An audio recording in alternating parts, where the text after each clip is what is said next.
کیا شیربانو واقعی زندہ ہے؟ کیا سوراب خان کی ساری حقیقت سب کے سامنے آنے والی ہے؟ کیا ربیہ ترسم سے زبردستی نکاح کر لے گا یا عین وقت پر سربلند اسے بچا لے گا؟ اور آخر میں سربلند شیربانو اور ربیہ میں سے کس کا انتخاب کرے گا؟ آنے والی قسط میں ایسے دھماکہ خیز موڑ آنے والے ہیں جو اس ڈرامے کی پوری کہانی بدل دیں گے، اس لیے ویڈیو کو آخر تک ضرور دیکھیں۔ دوستو، جیسے ہی سربلند کو حویلی کی پچھلی طرف کچھ ایسے شواہد ملتے ہیں جو شیربانو کے قتل کی طرف اشارہ کرتے ہیں، اس کے دل میں سوراب خان پر شک یقین میں بدلنے لگتا ہے۔ وہ خاموشی سے پوری حقیقت جاننے کی کوشش کرتا ہے۔ اسی دوران رات کے اندھیرے میں سربلند اپنی آنکھوں سے سوراب خان اور شیری کو ایک ہی کمرے میں دیکھ لیتا ہے۔ یہ منظر دیکھ کر اسے اندازہ ہو جاتا ہے کہ دونوں مل کر کوئی بہت بڑا کھیل کھیل رہے ہیں۔ سربلند فوراً ربیہ کو سب کچھ بتانے کے لیے جاتا ہے تاکہ وہ ہر خطرے سے باخبر رہے، لیکن اس وقت گلجمع وہاں ایک بوڑھی عورت کو لے آتا ہے۔ یہ وہی عورت ہوتی ہے جس نے پہلے شیربانو کا ہاتھ دیکھا تھا۔ وہ سب کے سامنے ایک ایسا راز کھول دیتی ہے جسے سن کر ہر کوئی حیران رہ جاتا ہے۔ بوڑھی عورت بتاتی ہے کہ شیربانو کو سوراب خان نے قتل نہیں کیا تھا بلکہ زخمی حالت میں زندہ دفنا دیا تھا۔ وہ کہتی ہے جب اسے ظلم کا علم ہوا تو اس نے جان پر کھیل کر شیربانو کو زمین سے نکالا اور کئی دنوں سے ایک محفوظ جگہ پر چھپا کر اس کا علاج کرتی رہی۔ اس انکشاف کے بعد سربلند کی خوشی کی کوئی حد نہیں رہتی، کیوں نہ کہ اسے یقین ہو جاتا ہے کہ شیربانو ابھی بھی زندہ ہے۔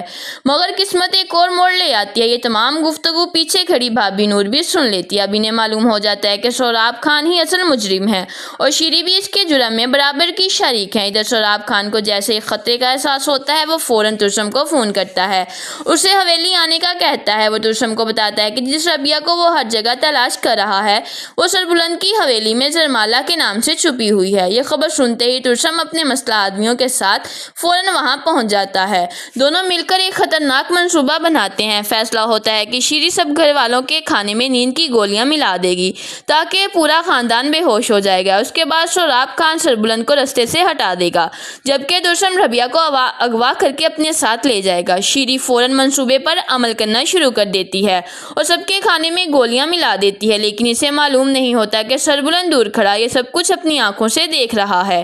وہ خاموشی سے ربیہ کے پاس جاتا ہے، اسے خبردار کرتا ہے کہ کھانا ہرگز مت کھانا، کیوں نہ کہ اس میں کچھ ملایا گیا ہے۔ وہ ربیہ سے کہتا ہے میں شیربانو کو لینے جا رہا ہوں، تم ہر حال میں محتاط رہنا۔ لیکن سربلند ابھی نکلنے ہی والا ہوتا ہے کہ اچانک سوراب خان اور ترسم اپنے آدمیوں سمیت سامنے آ جاتے ہیں۔ بغیر کسی بات کے سوراب خان سربلند پر گولی چلا دیتا ہے۔ گولی سیدھی اس کے بازو میں لگتی ہے اور وہ زخمی ہو جاتا ہے۔ اس کے بعد سوراب خان سربلند کو گھسیٹ کر حویلی کی پچھلی طرف لے جاتا ہے اور مضبوطی سے باندھ دیتا ہے، جبکہ دوسری طرف ترسم زبردستی رابعہ کو گاڑی میں بٹھا کر اپنے ساتھ لے جاتا ہے۔ رابعہ چیختی رہ جاتی ہے مگر اس کی کوئی مدد نہیں کرتا۔ جب بھی جان کو سربلند نظر نہیں آتا تو وہ فوراً گلجمع کو حکم دیتی ہے کہ ہر جگہ اسے تلاش کیا جائے۔ کافی دیر ڈھونڈنے کے بعد گلجمع حویلی کی پچھلی طرف زخمی حالت میں بندھے ہوئے سربلند کو تلاش کر لیتا ہے۔ اسی وقت وہی بوڑھی عورت دوبارہ آتی ہے اور سربلند کو بتاتی ہے کہ شیربانو کا مکمل محفوظ ہے۔ اس وقت اس کی فکر کرنے کی بجائے ربیہ کو بچانا زیادہ ضروری ہے۔ یہ سنتے ہی سربلند گلجمع کو حکم دیتا ہے کہ سوراب خان کو کسی بھی قیمت پر حویلی سے باہر جانے نہ دیا جائے، لیکن تب تک بہت دیر ہو چکی ہوتی ہے۔ سوراب خان اور شیری گاڑی لے کر حویلی سے فرار ہو جاتے ہیں، جبکہ سربلند زخمی ہونے کے باوجود فوراً اپنی گاڑی نکالتا ہے اور سیدھا زعفران کی حویلی کی طرف روانہ ہو جاتا ہے جہاں ترسم ربیہ کو لے جا چکا ہوتا ہے۔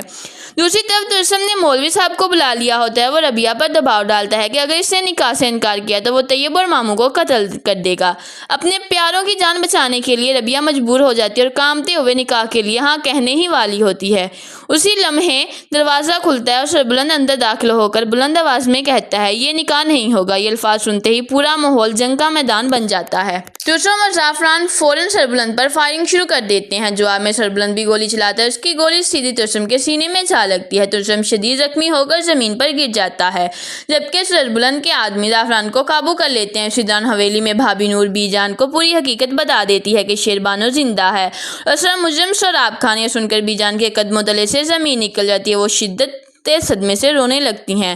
ادھر سوراب خان بوڑھی عورت کے ٹھکانے پر پہنچتا ہے تاکہ شیربانو کو ہمیشہ کے لیے ختم کر سکے، لیکن وہاں جا کر اسے معلوم ہوتا ہے کہ شیربانو پہلے ہی وہاں سے جا چکی ہے۔